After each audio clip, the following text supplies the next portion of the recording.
that was probably the only place I'm not chill. It's like about my goals and about the speed that I try and attack them with. I think if you're too chilled and laid back with that, shit just doesn't get done. Alex, you're the only person that's ever waved at me. That was my decision. That was your decision to train with me? I mean, to me, that's shit because I'm the only person that's ever fucking acknowledged you. Like, come on, guys. We've got to do better. Dude, I was charging $12.95 a week for online coaching. And I just remember looking back now, I'm like, what the fuck was I thinking? Just fucking do it.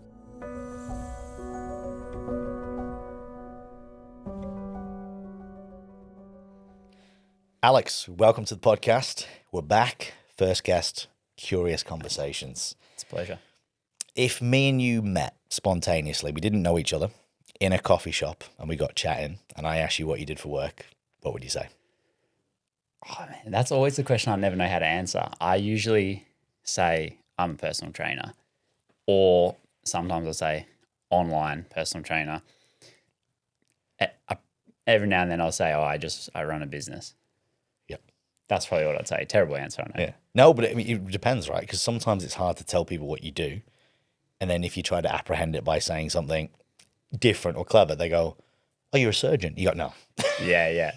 It's not quite it. So sometimes personal trainer is kind of where it's at. Yeah, and then it usually leads down the track because they go, oh, cool, like, where do you work? And then I'll say, oh, I work online. And oh, cool, like, who do you help and stuff? And then we kind of go down that route. So try to open it like that. Yeah. So how would you describe your job title? If you had to summarize your job title. I would say I'm an online coach that helps the everyday person drop 5 to 15 kilos in 12 weeks without giving up dessert every night. Nice. But that's what it really is, right? Yeah. So I was listening to this podcast the other day and it was saying that your job title, what you sell versus what people come for is two different things, right? So it's what we sell is perhaps a solution to those problems, or as you just said, right, being able to get in shape or drop a certain amount of weight without giving up dessert. But what do people come for? And it got me thinking. I was like, well, I've explored this a few times, but when people come to anyone, for example, it used this bra company. It's like a bra and a lingerie company. And internally they say, we do not sell lingerie. We do not sell bras. We do not sell thongs, underwear. We sell confidence and comfort for women. I was like, that's really good. Because ultimately, when people come to us, I want to get to this % body fat. I want to drop this many kilos. Yeah, sure, that's true. But why? You want to feel and look good naked. That's why you're coming. And I think like that's an interesting one to kind of percolate on. I like it, yeah. It is interesting. And I always find as well, if you just say, like I made the mistake once, I said, I'm an online coach. But then now these days, like, what do you coach? That's so broad, and then you have to try and explain it and then say, yeah. And there's a lot of online coaches There's now. a shitload of online coaches, yeah. As well as everyone else working online in this day and age. Exactly. Where did it start for you then? Was there a moment which inspired you to go down this route to get into coaching, or has it just been a natural evolution? I would say, yeah. The long story short is I probably got into the gym around 16-ish years old, and it was just started training because I was playing football and I wanted to be stronger. Also, let's be real, at that age, you want to look better. So you think you're going to get more girls. That definitely didn't happen. And then just realized, I actually love training in the gym. Kind of kept going down that route. And then that paired with heaps of jobs I just hated. And I just thought, like, there's got to be something else. Like, I don't want to do this for the rest of my life. So I think around like 18 years old, did my personal training certs, went straight into the gym, never looked back. And then it was 5 to 6 years working in the gym, like face-to-face with clients every single day. And then the last 5 to 7 fully online. Yeah. And what was the first gym that you worked in? The first gym, I actually worked for this company called Rapid Personal Training. So they were charging like $100 a session. I think I got like $16 of that. Wow. Yeah, crazy. Wow, I look back now, I'm like, whoa. Those margins. Mate, he was doing well. Jesus, yeah, wow. Yeah. I mean, $16 was my first wage an hour, but that was back in New Zealand, but they weren't charging me out higher than that. Yeah. That was it. That was, yeah. So it's pretty crazy when I think back to that. So it was like, I started there. To be fair, I learned some good skills there, which was good. And then I would say my first proper personal training job was at Good Life. That's when I started working for myself. And that's when I like really started doing well. And I was like, yeah, this is the best job ever. Yeah, it becomes when you go to work and you're not going, oh, fuck, I've got to go do this again. And you actually get some purpose, some value. That's when you know, okay, I'm on the right track. Yeah, 100%. Amongst the days. And what about the transition to online? Because I know a lot of trainers, even now, with the uproar of personal trainers and online trainers, struggle to make that transition. When did you start to think about, as much as I love this, I'm thinking about online, or there needs to be some scalability? Yeah, for sure. How did that happen? I would say my goal was maybe always the driving factor. So my goal has always been like, I just want to help as many people as humanly possible lose weight. I want to help the world be less fat. That's always been my overarching goal. So, and of course, when you're that, when you're that age, you don't think too far ahead. I still don't now, to be honest, but you don't think further ahead than like, I love personal training. This is great. I get to help heaps of people. Cool. But then once you do get, packed out, and I remember, the most sessions I ever did was like 60 face-to-face sessions on a weekly basis. And that That's a lot. It was a lot. It cooked me. I loved it, but I was useless.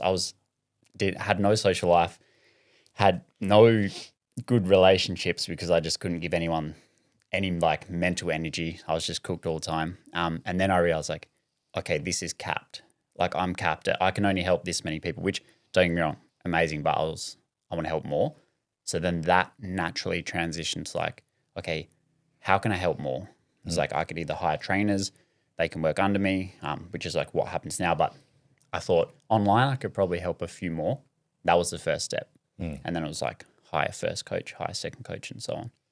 Did you have any key people like mentors or coaches yourself in this time that helped you on this journey, or were you just figuring it all out like by yourself?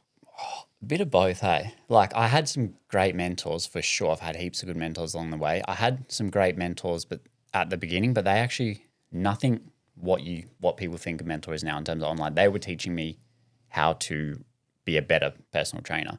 None of it was marketing related. It was always like how to program better, how to coach better, how to like that's where I would say I learned most of my skills with nutrition and stuff. Other than like experience. It started with like that, learning from just coaches I would hire, people online I would find and pay heaps of money, go to seminars, go to courses. And then once I went online, I realized like, okay, now I need to learn how to run a business because I'm good at getting people results. That was cool. I love that. But then I realized like, if I want to help as many people as possible, I now need to learn how to market myself and expand my knowledge, content, all that type of stuff. Also, like when you start hiring people, you quickly realize I have zero idea how to run a business. Like what is an invoice? What is superannuation? I don't know. Let's figure it out. Yeah. So mentors along the way, a few in the realm of like marketing and stuff as well, but honestly more mentors in terms of actually helping me become a better coach. Yeah. It's one of those things I think a lot of trainers run into. Probably a lot of service-based owners as well, more than product-based, I think, initially, where you get into business, PT, like, great. I get to wear my gym stuff. Yeah. I get to train people, sets and reps, macros, whatever. And then they realize, shit, like, what about actually lead generation? What about invoices? What about trademarking? What about tax? What about putting money aside? What about tracking leads? Like, how do I get more? There's all of these hats that, you think about the barrier to entry in Australia, at least, Cert 3 and 4, it's very low. It's very superficial. Maybe I think they touch a bit of business acumen, but I see a lot of trainers fail because, like you said, they've got no idea. And all of a sudden it's like, surprise, you're not just training people and you've got no one generally to feed you clients. So a lot of people, they sit there, a lot of trainers, they get on the gym floor, they don't know how to generate business. They don't want to generate business. They don't want to talk to people. And it feels like all the things before and in between the actual thing, it's almost like driving, right? You get your license, this, that, and the other, and people just imagine getting in a car. But I'm like, yeah, but you've got to get the car, you got to get the fuel, you got to pay for the insurance. There's all of these components that come with it. And I think that's what lets the industry down a little bit as well. For sure, yeah. And I guess back to your first question, I should have answered that better now I'm thinking about it because I feel kind of not like a fraud, but when I say I'm a personal trainer or I'm an online, weight loss coach or whatever, I almost feel a slight like, not really anymore. Like, a few years ago, but now it's more like I only have a tiny handful of clients that and they're honestly just like mates at this stage because they've been with me for years, and all of now it's more like I run the business. I do the content, I do the marketing, I coach the team, I help with all that stuff. Like I don't necessarily coach a lot of clients anymore just because I don't have the time. So kind of a little bit of a fraud when I say that, but that's because, like you said, I realized, shit, you can't do all of it.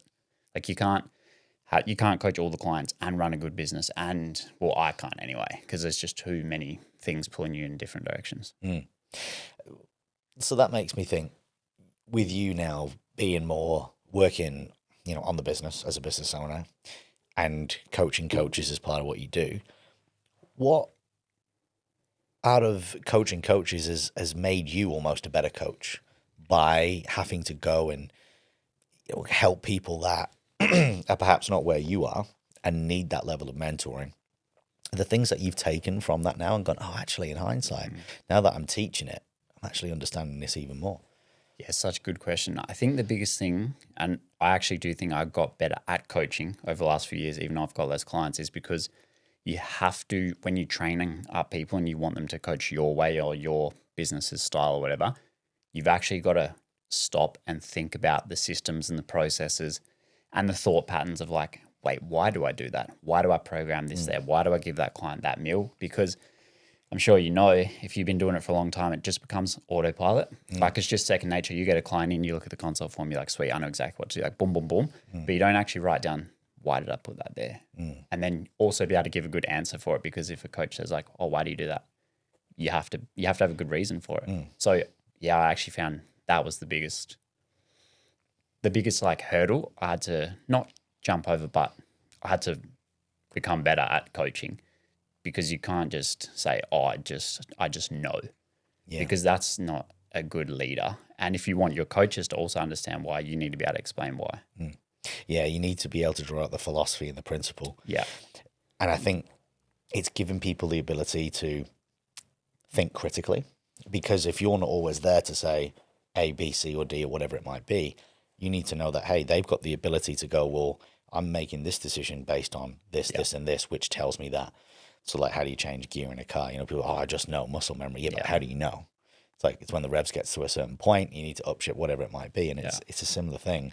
You're right, you take it for granted. But then when someone questions, actually, Alex, why did you pick that exercise over that one? Or why did you choose to, put the fats in this many grams or whatever it might be? It makes you think about your own decision and go, well, actually, yeah, what's the principle to be able to tell people? Yeah, it's a tricky one, and something we're constantly always updating and adjusting is like, what a business would call an SOP, is like a standard operating procedure. And again, another thing you had to learn, like I didn't even know what that was. I didn't even know that was a thing, but it is probably the most important thing of a business. Once you start building out a team and having manager roles and stuff like that, you have to have these procedures that the whole team follows. So it's the same. And when we bring new coaches on board, that's how I explain it to them. I say, look, we have these, I just call them checklists. It's just easier. We have these checklists in place so that if a client comes on and they work with a coach that's in month 2 or year 2 or year 6, the service is going to be the exact same. The client wouldn't know, oh, this coach has only been in this company for 2 months. It will look the same. Because it's streamlined and standardized. Exactly. Yeah. So with that then, what are some of the biggest challenges, or even pick one that comes to mind, that you've faced with your business to date? Only one? Man, pick a few. There's a million. Pick a few. Pick whatever resonates. I guess some of the things that have maybe, let me rephrase the question. What have been the things that have been the most difficult in terms of challenges, but have derived the most success or change in your business? There's driven change that needed to happen. And when you overcome that challenge, you were like, well, you know what? I'm glad that happened, because now we run this business so much more efficiently. Hiring, for sure. Yeah. Hiring people is the hardest thing ever.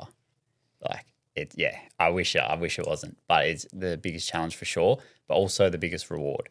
And it's like we were saying before, once you hit a cap, okay, then you need to bring on more people. Yeah. And then you need to bring on more people once they hit a cap, and then more, and then shit, this is a lot to manage. I need a manager, or can one of my coaches help me manage this? And then you start to learn, okay, a business, you start to learn org charts and all that type of stuff. Like there's so much more to it, but I would say hiring is definitely the biggest challenge. Finding the right people that care about your business as much as you do, or nearly as much, care about your clients as much as you do, will have the same values as you do. Personality has to all fit. There's so much to it. You can't just find a coach that's like good at coaching. It's like, do they have a good personality? Do they fit the team well? Do they have like all these other things? There's a lot of consequences as well with that. I mean, And you get the wrong coach, it's your reputation. I mean, as we know, and reputation's everything. exactly. And so that's the biggest challenges. And also a mental challenge is like letting go of like thinking you're the best at everything, but also just being scared, like you said, that, they're going to ruin my reputation or, whatever. But what I've learned is if you hire the right people, and I tell people this all the time when they DM me, or we still get people say, can I work with Alex? And I'm insanely grateful for that. But I like to tell them, my coaches are better than me. And because I've taught them well, they're amazing. And also all they do is coach. I got to do all this other stuff. So trust me, you don't actually want to work with me. You want to work with them because you'll get a better service with them.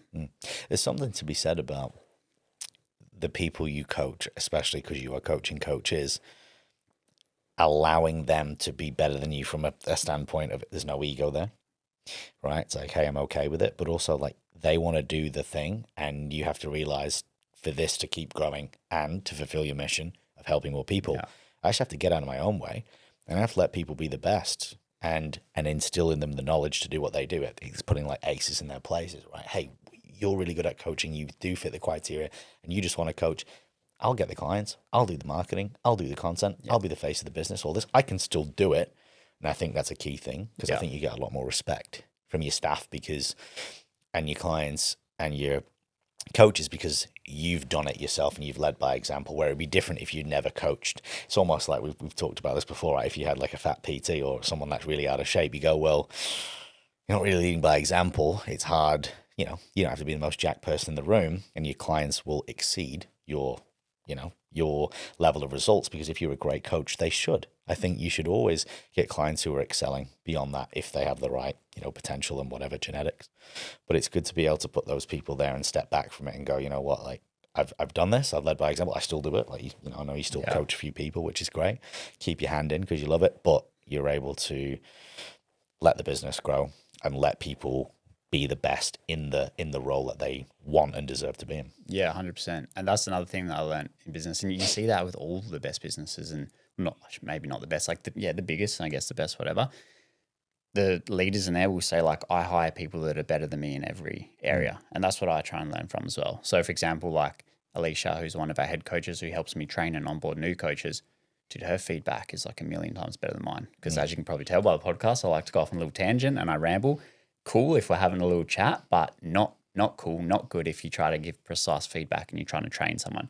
Whereas Alicia's super precise, very particular with the way she said stuff and explains stuff very well. Whereas like, that's definitely not my skill. So she's way better at that than me. Yeah, something I can empathize with that. Yeah, I'm going on rambles. Yeah, it's good fun though. It is good fun. Hence why we get to do this, right? It's sort of like lean into your strengths and not necessarily weaknesses, but what you do best. But you're right, when you're giving feedback, it's still, especially for me as a coach, things that I have to learn to, hey, sometimes those rambles are valuable, especially when they do emphasize a point and the client feedback's there. But sometimes for the greater good, it's like give people less to give people more because you can confuse them. Be more deliberate, be more precise, be more targeted, which I think is a really key thing.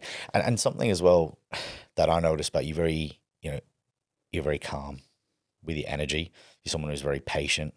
This is what comes across. We always my missus will say differently. They always, our women always see all sides of us, right? The best, the worst, the bad, the ugly.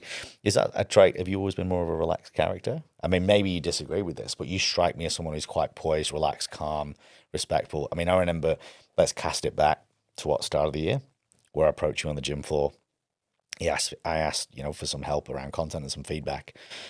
And the first thing I noticed, your energy introduces you, right? And you kind of gauge people, even though you shouldn't, within that first 30 seconds of a minute. I was like, oh, this guy's like really grounded. And he seems to be, as he is on camera, bar that obviously, you got to be a bit more upbeat and whatnot. But like you seemed very consistent and aligned. That's what I personally got. And I just want to know if like you've, apart from what you've already said with your own development, is that something that you've worked on, or were you always that character? Yeah, well, firstly, I appreciate the kind words. Very kind of you. I would say, yeah, I've always been fairly chilled. I would say chilled. Calmed is probably a nicer way to put it. But yeah, I would say so in terms of definitely the way I speak to people and try. And like I said, respect for sure. That's something my grandparents taught me super early. Yeah. Like when I was a kid, that's one thing I remember all the time. But in terms of behind the scenes, yeah, I'd like to say I speak to my team exactly the same. Hopefully they would agree. But in terms of like actual goals and stuff, that's maybe where I'd say internally I'm not patient and I'm not calm. That's where maybe somewhere, like for example, if building an app for the third time, not patient at all. Yeah. And the new app company I'm working with, like they're amazing, and they send me this list towards the end of it, which was basically like rank 1 to 5, like what do you prioritize the most? And I just told them speed. Like I just want it done fast. Obviously high quality, don't sacrifice any quality, but fast is more important than all the other stuff I had written down. Yeah. So Efficiency. that's probably the only place I'm not chill is like about my goals and about the speed that I try and attack them with. Because I think if you're too chilled and laid back with that, or at least for me, shit just doesn't get done. Yeah. The quote, polishing things to perfection is a low level activity, is coming to mind. And that's like that. probably from a personal place of me trying to be a perfectionist in things rather than just getting things to the market or getting things in front of people and testing it, rather than just going, this is what people want, or it needs to be this way, and then it never gets used and you've just wasted all that time and energy. 100%. Keep moving forward, refine as you go. Yeah, exactly. Is a big thing. And that was like, that's a good reminder for when the business question you asked. I would say that's something else I've learned as well, is if you want to grow and you want to have people on the team and you want to progress, you can't be a perfectionist, or at least you have to understand that everything is going to adjust and change. And especially now these days, like it's going to change way faster than you want it to. For example, like I was saying, systems, our checklists, I write them out. You think, sweet, this is good. 2 months later, shit, I need to update it because we've got feedback from clients and coaches, and we realize actually this way works better. Then go back and change it, and then you're like, cool. And then a couple of weeks later, so we're always either adjusting things, tweaking things, adding new things, taking stuff out, just always trying to improve it. So that taught me like there's actually no point in trying to be a perfectionist, and you're just wasting your time, because if you're always trying to get it perfect, even let's say you do, a month later, a few months later, a week later, you're probably going to be updating and changing it anyway. And it's also subjective. Exactly, yeah. Because like what you think's perfect, and then say some of your coaches, and then me and Liz, and it's all different. 100%. So it's one of those things where you, like you said, it's basically, it's an invisible goal. It's a constant moving target, and I think it's definitely slowed me down. Over the years, rather than just Same. Yeah, it's not sacrificing quality like you said before. Like, of course, that should be a given, but I think that's almost the same as the training smart. Because you got to train hard. It's like, yeah, but that's kind of a given. Yeah. At this point, that should be a given. Like resistance training, you are resisting force, but training intelligence is actually harder. Controlled aggression, and being precise is perhaps a better word. I want to talk now, Alex, about getting in front of the camera, right? Or cameras, what we're doing here. There's a lot of cameras here. So I'm just going to throw that out there. This is way more than I'm used to. Yeah, there's actually a couple behind the couch as well. Yeah, and there was one in the toilet earlier. Did you not say it? Oh, perfect. And so, you've been great in terms of helping me create an awareness with content since we chatted and spoke about it, and getting in front of the camera. What were your own experiences of getting in front of the camera when you started? Was there someone that helped you? Did you just start? Do you look back and go, oh fuck?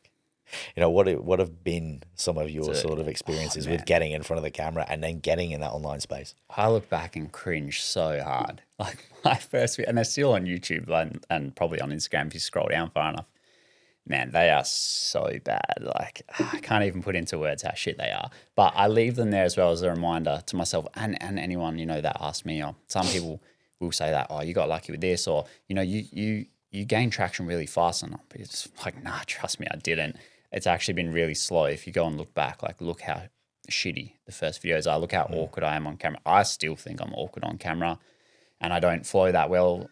But other people will say differently, which is great. But that's because I put in so many reps. Yeah. So when I first started, didn't have anyone help me. I just knew like, okay, this is your goal. You want to help as many people as possible. Well, guess what? You're going to have to get in front of that camera and it's going to be real uncomfortable, but let's just do it. So then I just did that. And it's funny because I remember at the time making some videos being like, yeah, these are hell good. Like, these are hell funny. And now I watch back, I'm like, that is the opposite of funny. Like, I want to delete that video so badly. It's that bad, it's good. Yeah, exactly. But no, not mine. But I think it's a good thing because I think if you look back and even videos I post a year ago, 2 years ago, I look back on those and I'm like, oh, that's, the information I'm saying in there is still like, yeah, I agree with that for sure, 100%. It's still my same coaching philosophies, but me on camera, my personality in it, like how, calm or non-calm I am in it, the way I deliver it, the awkwardness, all that stuff, it's like, oh, that's hard to watch. But that's good because it means you're getting better. I think if you look back on videos you posted a few years ago and you're like, no, these are great, I'd say, oh, you're probably not progressing enough or you're not maybe challenging yourself enough with your videos because they should be getting better. Yeah, 100%. At least over the years, if not over the months. Yeah, you should see some progression. Definitely. If you're moving in the right direction. Definitely. Outside of the technology. Like in the gym, right? Imagine if you filmed your first ever exercises in the gym. Like, I kind of wish I did because imagine how bad the form technique would be. I've got a few. It's great. You got a few? Yeah, oh, perfect. It's great on YouTube. Because if they were perfect, I'd say you probably had a great coach. But if over the years, you should now be able to perform the same exercise and it'd be 9-day different. I had hair as well. Oh, yeah, nice. yeah. I can't picture you with hair, actually. It's what Crystal says as well. She's like weird with hair, yeah. But cool. It's funny. It's a good example because you look back and you're like, oh, that deadlift was not good. Yeah, my lower back. Same thing with content. Yeah, 100%. When did you start getting traction then in terms of time? How many? Let's put it into a metric for people in terms of how long in months or weeks. Yeah, and then also in followers when you started to actually get traction with the amount of time you put in videos versus how long it took and relative, because obviously there's not a one size here, and I know that because people go, oh, you need to get to a certain amount, but you don't. We know it's quality over quantity. Yeah, but just to kind of put some timestamps on it for people. Tricky. I have the worst memory with this stuff. Yeah. I want to say I've been creating content for over 7 years. I want to say it's like 8-ish consistently as well. Not just like, oh yeah, I made one video that year. It's like pretty much weekly. I want to say I didn't gain proper traction until like the last 3 years. So I would say it took a good 4 or 5 years to see some traction, which is crazy because these days people will post for 5 days or 5 weeks and like, man, I'm getting nowhere. Yeah. It's like, how many posts you made? Like 3? Yeah. Like, come on. You know what I mean? Like, also though, props to them because some people, like even friends of mine, they're like, man, I posted a couple of vids and didn't do that well, but they'll get some clients from or something. I'm like, do you know how long it took me to just get anything? You posted like a few vids and got some clients. That's insane. Yeah. I think and again, because of social media, every business content guru is just like shoving it down your face. Like, this person posted 2 vids and hit 1 million fucking subscribers and all that. So I get it. I understand why they think, and don't get me wrong, I'm not perfect. I still fall into that trap sometimes, like, oh, this should have done better, or I should be here or whatever. But yeah, it took me a good 5 years, I want to say, to gain some consistent traction. But like you said at the start, I think one of the most important things to remember if you are a personal trainer, a coach, or trying to build a business, you don't need that many followers. Like, that is something that I didn't make a mistake on from the start. I made a lot of mistakes, but one mistake I didn't make was I was already stoked with where I was, even at 300 followers. Because when I said I was doing like 50, 60 PT sessions, I didn't even have an account. Like, I had an account that I used, but I didn't post anything on it. That was before posting content. That was before posting any sort of fitness stuff online. It was just from being good at what you do and just word of mouth, and then learning tiny little bits of marketing and sales, and just having the confidence to walk up to people on the gym floor and help them out or offer them a free session or whatever it was. So that taught me, like, okay, you don't actually need this massive following that I saw. I thought, like, oh, I'm going to need millions of followers to build a business, help lots of people. Not necessarily true. So you can build a very successful business and lifestyle with very little followers. So I just want to put that out there as well. Yeah, no, it's a key point. Something I see a lot of coaches make is they get so wrapped up in the name, Yeah. the brand, the colors, the coaching app platform, all these other fancy things, rather than the fundamental skills of actually getting in front of a client and coaching the And being client good at coaching. and getting That's where it results. starts, right? Yeah. Yeah. I think for me, I mean, fortunately I'd had good and bad sort of role model, shall we Yeah. say. So I was able to contrast that. But when I went back onto the gym floor in Australia, one of the biggest things that I learned was that, again, the basics are the best. Get in front of Yeah. people and just absolutely deliver immense amounts of value in the experience, giving people undivided attention, fixing their problems, how to move better, how to get stronger, how to actually lose body fat with the basics of nutrition, the fundamentals of training, and then make them aware of the other basic like sleep, hydration, again, low hanging fruit, and get results. Yeah. And people talk Dude. and go like, people go, who are you training with? I'm training with Alex. This is what's happening. This is how I feel. And then I put the before and afters. And I was the first one in this gym to do it, which I couldn't believe That's because it's insane. not revolutionary. Like, crazy. I'm sat there one day doing an incline press and I'm looking at this TV and it's got ads of, in where I was working was like a center and it had like the restaurants in there and the beauty places. So I messaged the marketing manager. I was like, these TVs? She went, yeah. So can I advertise on them? And she's like, yeah. And I'm like, how much? She's like, oh, no, free. So, but no PTs have got anything on them. She goes, no one's ever asked. I couldn't believe That's it. crazy. We put stuff on there. We ran some seminars. And then when I got results, I had like a little slideshow, which everyone emulated. And my business just went through the roof because people, they had this big like cinema screen, probably as big as Hugh and Liz's TV. And it's pretty big. Cinerama. And it was all the cardio was facing it and it was front facing and everything kind of in the gym faced this big TV. So it was just playing and it was only me. I had literally no competition and all these like before and afters. And it just went through the roof. And I just couldn't, it was like shooting fish in a barrel, but I couldn't believe, and it's not always that easy, but it kind of is because a lot of people weren't doing the basics. 1000%. I think that's the thing with online as well. And I feel like that's why I wasn't confident at the start, but the reason I think that helped me start making content is because I had all that experience of in the gym and I had so many results stacked up on my phone, which is crazy because they weren't posted anywhere. They weren't on a website. I didn't even have a website. So then I knew like, well, you know how to get results because you've been doing it for years now. So don't be scared to like get in front of that camera. And I think like, I don't want to put anyone off, but if you are starting and you don't have any results to back it up, then personally, this is just my opinion, I would just be careful with like how, like what you say and stuff and like what type of content you put out. Does that make sense? Yeah. It's like the business coaches are like, I'll help you build $1 million business. And it's like, they've never built a business to $1 million. They've never built a business, full stop. It's like, it's going to be very hard to get people to believe that. You can be really good at content, but like at the end of the day, if you don't have any proof, that's the one thing that people want. And like you said, if you're just getting started now, get as much proof as you want.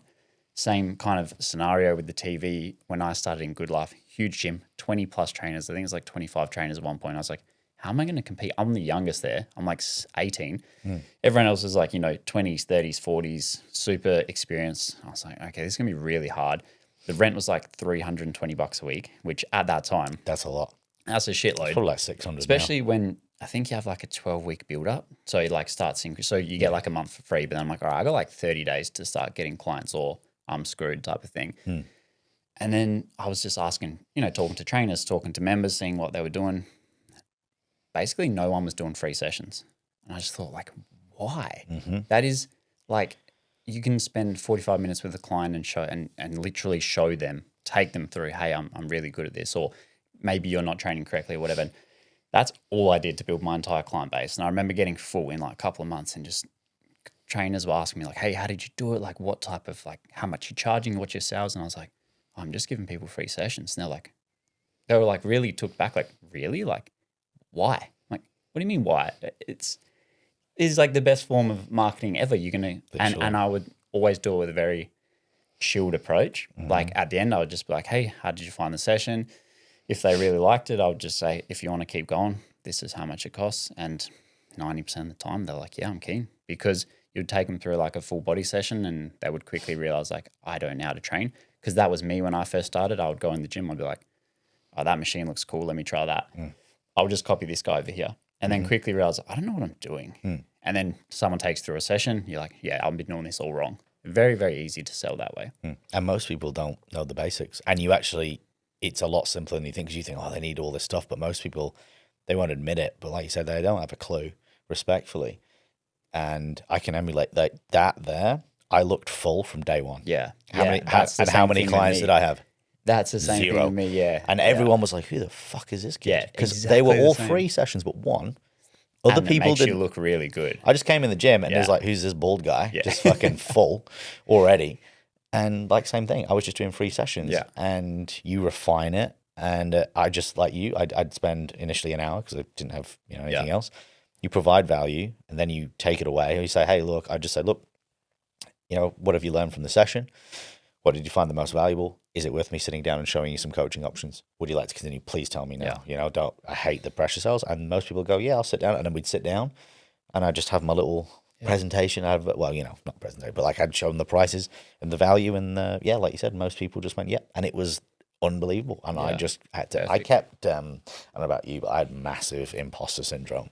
Oh, for sure. And the first, at the start, yeah. even 1.5 to 2 years, I think it was still hanging around. I was just waiting for all my clients to leave me. Yeah, for which sure. never happened and it shouldn't have, because I was going above and beyond, getting results, doing all the things. But you just think it can't be this easy. But it's so funny when you focus on what's right in front of you. Yeah. Most trainers aren't doing it. I think people are lazy. The amount of trainers that I'd see sat in the PT room, which in our room, there was no windows, on their phone, complaining. And I'm like, what the fuck is wrong with you? Like, you're entitled. And they'd be complaining. I'm like, you're expecting, because there was, I think you guys had Kickstarts. Yeah, we did Kickstarts, which was like 3 PT sessions for like $50 or something like that, yeah. And we had like, it was like a tour. It was weird. The way EMF ran it was a bit frustrating, where before you got your key card, you had to get a tour of the gym, but a PT had to take it, and that was your opportunity to sell. Yeah, okay. And because of like background in sales and other things, I knew how to run them. And I would literally get a free session out of every single one of them. And there used to be up to sometimes 20, 25 people on these. And then through that, I'd be able to sign up like a lot of them. And then the problem was, in the first 6 weeks, I'm like, oh, I can't keep giving free sessions. So then it become, okay, let's do a consultation for free. Yeah. Not get them on the gym floor. Exactly. And then eventually it was, this is how it works. And this you were able to pick and choose. But it's so simple to me. And so easy to get clients, I think, if you approach people, if you do free sessions, if you get out there, if you're on the gym floor. And one of the best, I kind of created these like systems for when I was coaching coaches, and then they wanted to build their coaching, and it ended up, not that I won't call myself a business coach, but helping them grow their business. And it was because of the people I learned from and that I've invested in. And so I kind of made them all into these like marketing principles. And some of the things that I used, and this was the best. When I was training, I would make sure I had time. I would approach someone without my PT top on that was doing something. And it was generally if I could see they were struggling, and I would just be like, oh, hey, like, how did that feel? And I'd gauge their initial response, and I'd say, permission first. Hey, would you mind if I shared something that's helped me? Very important, the way you position this, not this is how you should do it, because you're just a dickhead. And if someone's like, oh, like they're really like, you can tell they don't, just leave them. Yeah. So you kind of got to have some emotional intelligence, and then you show them. And then you're like, how does that feel? Just a little golden nugget. You're like, oh, it feels really good. And be like, yeah, right. Because like you feel your lower back, and now you feel it in your quads, whatever. And you say, oh, by the way, my name's Alex. I'm one of the trainers here. I just want to introduce myself. If you ever got a question, just let me know. And I'd fuck off. And they go, why didn't he try to sell me something? Yeah. Da-da-da. And you'd watch them. And it was funny because they would watch, and 9 times out of 10, they would approach you within the next 5 or 10 minutes and go, oh, actually, like, do you like, I'm interested. Like, what do you charge? Or like, can I get a session with you? Because you'd literally given them value. You didn't try to sell something. It wasn't selfish. And they were like, fuck, actually, like that, he's just given me 5 minutes of his time, and he's already solved this. That's free. Yeah. Fucking what else could he do? Yeah. But even if they don't, there was people there that trained probably similar to you. It took them maybe a year, but all that goodwill that I'd accumulated from just, hey, Jim, Doesn't take much. Alex, you're the only person that's ever waved at me. Yeah. That was my decision to go. That was your decision to train with Yeah, me? it's I mean, to me, crazy. that's shit. Like, in terms of like, wow, because I'm the only person that's ever fucking acknowledged you. Like, come on, guys, we've got to do better. And that really pisses me off as someone who cares about humans. I'm like, I know not everyone's there to chat. I know people are there doing their thing. That's cool. But a smile costs nothing. If you work at a place, represent. And also, it's not even about the place, it's your business. But people don't take that ownership. I could ramble on forever. But anyway, Nah, I think the free sessions are just absolutely golden. I just can't believe the PTs same as don't do them. online. Like you just you have to provide. And to be fair, I will say it is getting harder now because every man and their dog does it, and every man and their dog creates content. But that doesn't mean it's, it doesn't mean it's not possible. And like I said before, it doesn't take too much. You don't need a massive following. You don't need anything fancy. You just need to, like I said, provide value for free. Don't be over the top salesy. Have proof, and you'll be sweet. And the crazy thing is, even online, if you don't have proof, because I took exactly what you said, I did that in the gym. So I was like, okay, how am I going to do this online? Well, I'll just do the same thing I did in the gym. So even though I had the proof from the gym face to face, when I went online, I was like, well, this is different. It's new. Again, like I said, doubted myself a bit. I'll just coach people for free. So I just like mates or even like clients that were paying me, I would either coach them for free online or seriously drop the price down to coach them online. So I was like, hey, full transparency, like you're my first few clients online. And also just be transparent, say that because people respect it. They do. And then, dude, I got the crazy story. When I tell my team this now, they piss themselves laughing. When I first went online, and like I said, I walked away from 50, 60 PT sessions a week, which was in my early 20s, what I would consider great money. Like for me, I was stoked. I'm still stoked, and I remember being stoked back then with like the life I had and stuff, and the money I was making and whatnot. I was charging $12.95 a week for online coaching, 1,000% personalized. Couldn't get more personalized. I was doing like 7 meal plans a week. And that's just to verify, that's not 1,229. That's No, $12.99. That's $12.95 Australian. So What a bargain, mate. dude, like, yes, it was much cheaper than my face-to-face sessions. Let's just put it that way. And I just remember looking back now, I'm like, what the fuck was I thinking? Like, I didn't have to do that. In hindsight, I shouldn't have done that because it was too cheap. I quickly increased it a bit, but the jumps I made were tiny. And I know, yeah, you can get apps and stuff for that, whatever. This was actually personalized online coaching with me. I was doing meal plans, training plans, check-ins, like everything. But it worked because I quickly gained a shitload of clients. And then to the point where I was like, oh shit, I can't take on any more. But I was also like, I'm only making like less than half the money I was making on the gym floor. What did I do wrong? I was a little bit cheap. So then, quickly pricing there. But long story short, which definitely wasn't short, it gave me so much proof because all of those clients that were paying $12.95, because I was able to, bring on a lot of them online. Say I had like 50, 60 clients or whatever. So many of them got crazy good results. And then they let me share those results online. And then I could say, this is my client so-and-so. We've been working online for the past X weeks. So then it was, although I still think face-to-face results online, same, it was good because I just had all this proof of like, hey, I started coaching online and this is what we've done with, Alex and Lisa and so-and-so and so-and-so. And then that is what helped grow the business. And again, I think at that time I had like, I want to say like 1,000 followers, maybe 2,000 followers, something like a couple of that. Nothing crazy. Was posting content, but definitely didn't know what I was doing. And that was enough to be like, I can live pretty comfortably now. So proof. Exactly. Which sounds pretty obvious. Yeah. But a lot of people don't. And sometimes you got to be willing to, I don't know. Maybe it's the culture, like you said now, because of people like biz. Oh, you can which make I get it. They make it seem so easy. and they And sort fast. of they bend the truth. It's like, sure. Jim's made, he's made $100,000 this month. I'm like, yeah, but he's got all the money up front. Supposedly, this is one anomaly client, and now tell me his next month revenue, because they've not carried on, and you've not generated another $100,000. But that was for you to promote yourself, not for Jim or so and so. You basically just sent him on a sluice run. Yeah, I fell for that trap with some business coaches for sure. I think we all do, though. Yeah, for sure. I think we all do. I've definitely had some absolute stonkers where, I think the one that comes to mind for me, you can let me know one of yours, was the one-to-many model.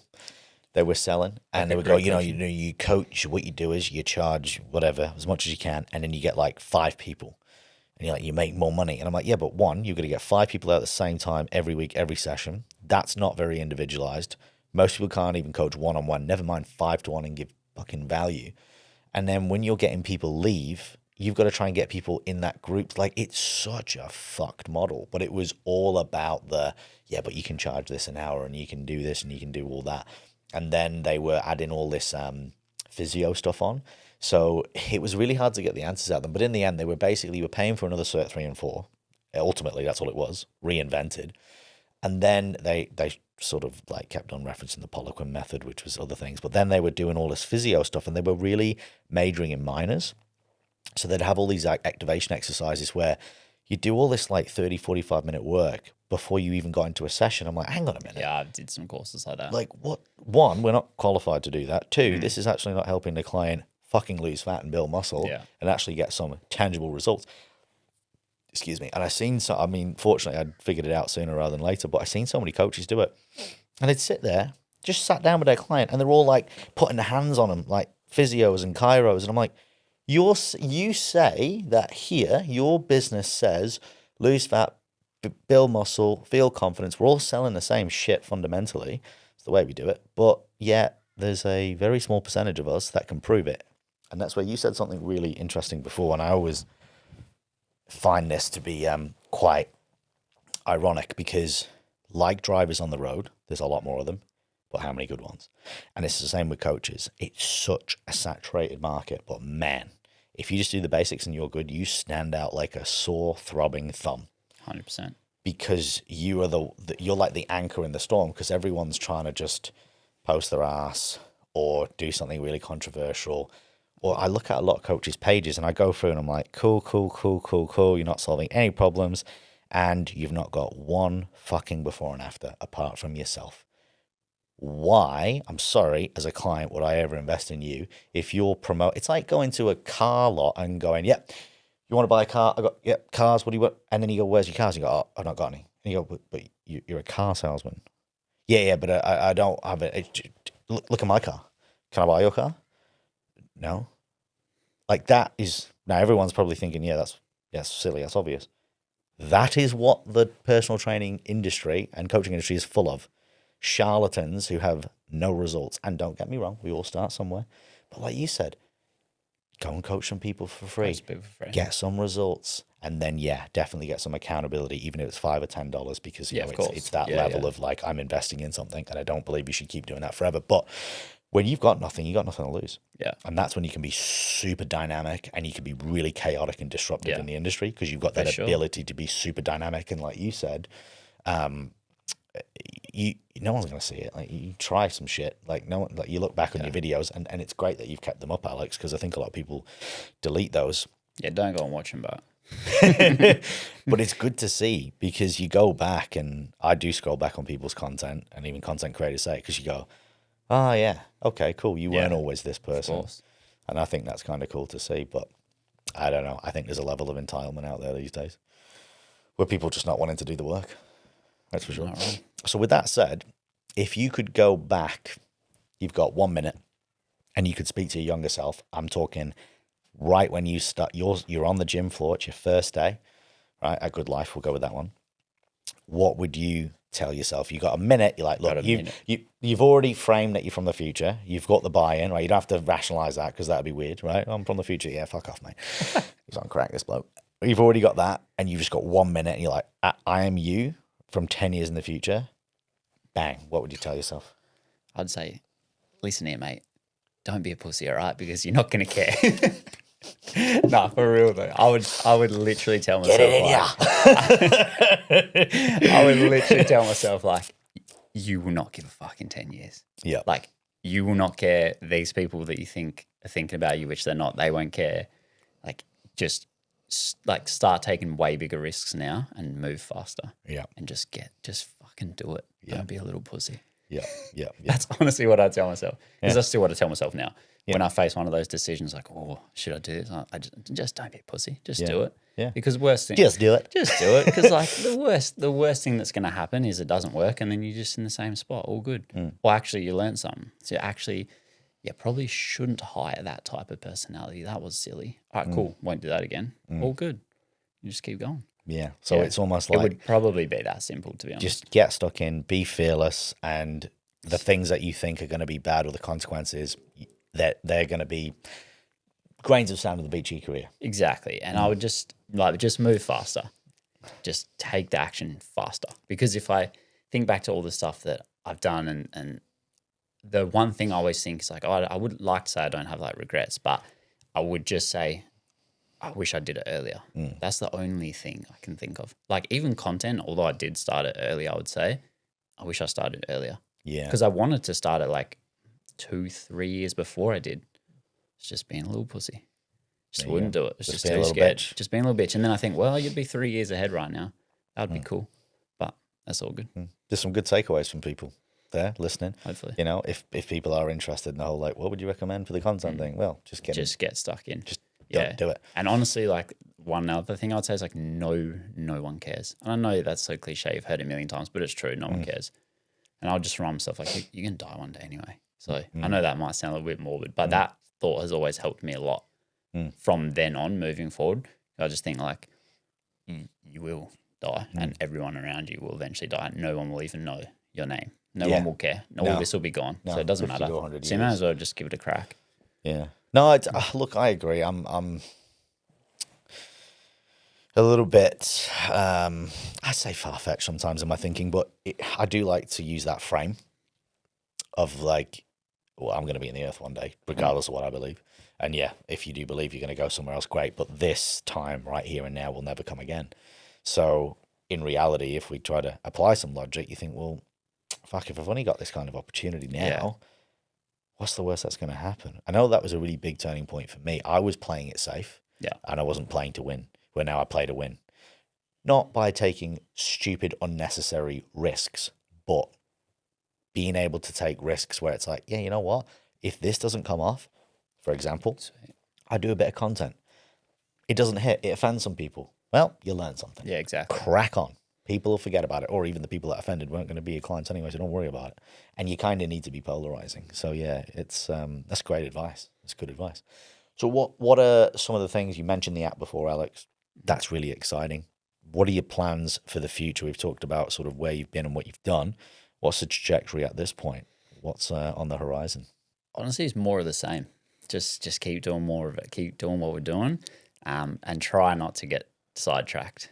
That's probably one other thing I'll tell my younger self is like just stay focused. Yeah. Because I tried so many different little side hustles and businesses and this and that because, like you said, saw it online. You think it's going to be something that it's not. And what I would say is it's all challenging. All businesses are challenging no matter what you try. So yeah, that was not your question, was it? My bad. It's all right. This is what it's about. We are This is doing free reign. more of the same. So just continuing to grow the business. Once we just continuing to improve the product and the service over and over again, and basically just rinse and repeat that. Just keep trying to help as many people as possible. Yeah, scalability, right? Like do more of what you're doing, but on a bigger scale, Pretty without much, yeah. losing quality. Because I know that's Exactly, something yeah. that you're really passionate about. And just keep having fun with it too, because you can get stuck in that trap of just like it can become a chore if you let it. And sometimes I think like, fuck, we've built this epic life doing something I absolutely love. Like you can have fun while you're doing it as well. Don't get me wrong. There's going to be times where it's like you're working long days, whatever, it's hard and stuff might be frustrating you or whatever. I'm being impatient, but for the most part, like you can have fun with it as well. Yeah. Especially like the content and stuff like that. Like it can, and I think the more fun you have with it, generally for me, I've found the better it does. Like you were saying before, you know, you say like I'm quite calm, chilled, whatever. I find the more that I do have fun with it, the better it seems to work. The less you overthink it. The more I overthink my content and my business, the shitter it does. Yeah, I'm starting to realize that. Yeah. With getting the reps in. Yeah. It's funny actually. So Daniel, the editor, he said something. I did a bit of a riff one where we talked about trying to like have some sort of structure to your videos, but then at the same time having some level or spontaneity, right? Yeah. Where it's not like super scripted. Maybe you have some key points, whatever it is. But again, it's like the topic. And he said, "Oh, by the way," he goes, "that video was way better." Because I said, "Oh, I love the way you edited it too." And he goes, "That was that for me." He goes, "Even just watching it," he goes, "that was way more engaging." He goes, "And I think it was because you were a little bit more spontaneous with what you were saying, and you went kind of off on a few things without going too broad." And I think it is. But it was fun when I filmed it, you know, and it was a bit more playful. I'm like, maybe I've gone too far that way. And I need to come back this way again. Exactly. But that's part of it, right? And at the end of the day, like you said, if you're not having fun, you're doing it wrong. What's the point? What's the point? What's the point of doing something you love? I mean, there's going to be days, we all have them. For sure. But if you're not doing what you love for the most part, what's the point of doing something you're passionate about? Agreed. Yeah. What about life outside of coaching? Is there anything else that Alex What life outside does? He's locked in 24/7. Yeah, locked in, mate. My dungeon. You've got 2 dogs. I know you're passionate dogs. about animals. You do a bit of traveling. Animals. But love animals. Love a little bit of travel. I love traveling for short periods of time. I love a good 5-6 day sprint, we call them, where we just go somewhere 5-6 days, just do as much fun shit as we can, and then we're back into the routine. Yeah, I'm not one of those people that can. I'm going Europe for 2-3 months. That right there. I'm like, nah, I can't do that. Like work hard, play hard. I like my routine. Intense. Also, which I always think for me, it's been a good thing because I do like to travel, but I love the life I have here, wherever I am built. So I don't ever feel like I need to escape that or get away from it. But yeah, outside of coaching, business, mate, training, MMA, I've been really loving getting into MMA. It's been fun. Dogs, animals, and I do love just doing fun. I guess you would call it riding dirt bikes, that type of adventurous. adventure type stuff. I love doing that too. Yeah. So that's something that I need to do more of, I think, and actually allow myself that time and not just work 24/7, which I do at the moment. Yeah, there's definitely a trade-off. Yeah, but it's hard sometimes when you've put so many years in that build phase to get not out of that routine, but go, you know what, I am going to have a bit of recreational time, but then you feel guilty because the way the mind works, typical it's a savage loop. Fitness fanatic here. We do love routine, but also you go, oh, if I'm doing 2 hours there, I could use that 2 hours to do this, or I usually do. But it's but it's not about that. It's about actually going and being lost in something else and not having that, that boundary is taken away. It's give yourself permission to relax, which sounds really silly. Yeah, but I think a lot of business owners struggle to unwind and relax, and then 100%. It can affect your business more because there's no contrast because you're just always going from a little bit of work, moderate work to a lot of work. Where it's but you need to change, like you said. Yep. You went to New Zealand recently, and that helps with business too. Change the environment. I find as well because 100%. It's like we're saying, if you're overthinking all the time, when you are just working 24/7, you can just get stuck in it, and maybe you're trying to solve a problem or develop an app or a service, and you're trying to think which kind of route should I go or whatever. I find when we take a little step back and maybe go for a 5-6 day holiday somewhere, that's when my best ideas come. And if I've ever got stuck with content or struggling to progress in a certain area of business, I find if I do take a little step back, for me it is generally I try to go somewhere because that forces me out. I generally I'm wow, that's the easiest problem to solve ever, and I solve it like that. Or I get better creative ideas with content or whatever it is. Yeah. So I think forcing, if you are a business owner and you struggle with that, just schedule in tiny little holiday breaks. That's what's worked best for me. Yeah. Yeah, because it is very hard. Otherwise, if you just work 24/7 and then you're right. It's this weird feedback loop of you take a little break, and then while you're taking a break, you're kind of thinking you're a little bit guilty and you're thinking you should be working, and then that ruins the break that you're meant to be having, and then you're well, this is stupid, and then you're back to working. Not ideal. Yeah. Well, it's like you said, if you don't force it, almost you don't plan it in, it's not going to happen. Yeah, I have to force it in for sure, or get a missus and they'll force it in. That helps. This is true. Good advice. Yeah, good advice. Behind every great man, there's an even better woman. Exactly. Yeah. Without Brit, our business and my life would be a shit show. So props to her. Yeah, she's the yin to the yang. Yeah. I've got a couple of more curious questions, as I'm calling them, before we wrap up, Alex. And the first one that I have is, if you could get a message out and it would go to everyone's iPhone and they'd see it, bang, it just pop up like an Instagram post, what would be the thing that you'd want people to read? It could be a picture, it could be an image, or it could just be a little short passage of text. be sign up to AG coaching. Nah, joke. Fucking hey. Hey, it's not a bad one, is it? Hey? Hey, if we go on to Next everyone, minute, Alex, I need 100 coaches. That's a tricky question. The first thing that comes to mind is Go with you got. Yeah, stop overthinking it and just rip in. that's a good one. And that's how I would write it too. Yeah, oh yeah, absolutely. Rip in. Rip Stop in. overthinking it. No one cares. Yeah, people that's Australia, man. Yeah. Rip in, man. Yeah, it'd Rip probably in. be that. Yeah. If you could choose, live forever or not live forever? Live forever. Because there's so much shit I want to do in such little time. I think you're one of the only guests that has answered that. Really? Yeah, I am of that same Yeah. opinion, but I most of the time get that no.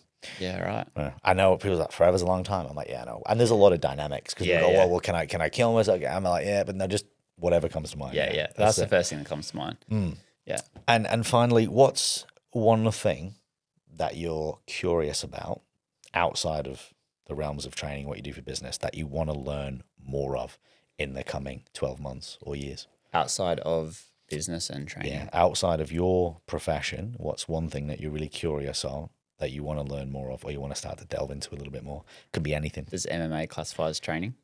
It kind of does, doesn't I mean, it does, but it is outside of your main wheelhouse. it is because it's not my thing. And I definitely give you don't that. plan on competing in it because I can't afford to lose any more brain cells. Yeah. But I would have to say that's something I've been getting very interested and curious about. Outside of that, because that probably does classify as training, it's a tricky one because my whole life is training business. Extreme sports. Oh, okay. Yeah. And anyone in particular? But I mean, I'm thinking trials biking, maybe the MX stuff. Or Yeah, probably something to do with dirt bikes. Crusty Demons. Yeah. It's funny because when I was a kid, actually, I think now because I'm coming into my 30s, I am in my 30s now. And, maybe, who knows, maybe kids will be in the next 5 years or not. I'm not sure. I feel like my brain's kind of started to think about being a kid again, being younger. And when I was younger, I used to ride motorbikes and I used to love going to that Crusty Demon stuff. So it's kind of weird because when I became an adult or at least later teenager, I kind of phased off of like motorbikes and this and that. Yeah. And now I'm kind of like, wait, I want to do that shit again because it was it's the funnest thing ever in my opinion. And probably for a selfish reason, like we were saying, it forces you to step back from business. Yeah. And that's why I love MMA because you can't be thinking about friggin' content and stuff when someone's trying to kick you in the head or you're riding a motorbike through a bush at, 80 kilometers an hour. Like you can't think about anything else but what you're doing. I think those activities are good activities that force you to be present. Yeah.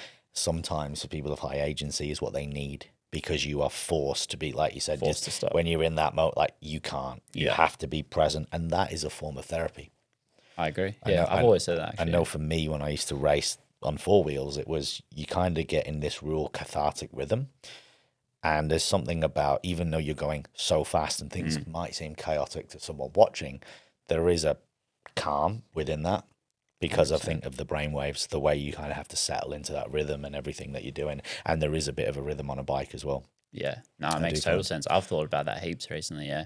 People always say that. People talk about meditation. I'm like, yeah, I meditate. Like when? I'm like, when I go to training. Yeah. Like when I'm doing MMA, that's meditation. Yeah, it is. Same. And it's different for different people. Yeah. That's for sure.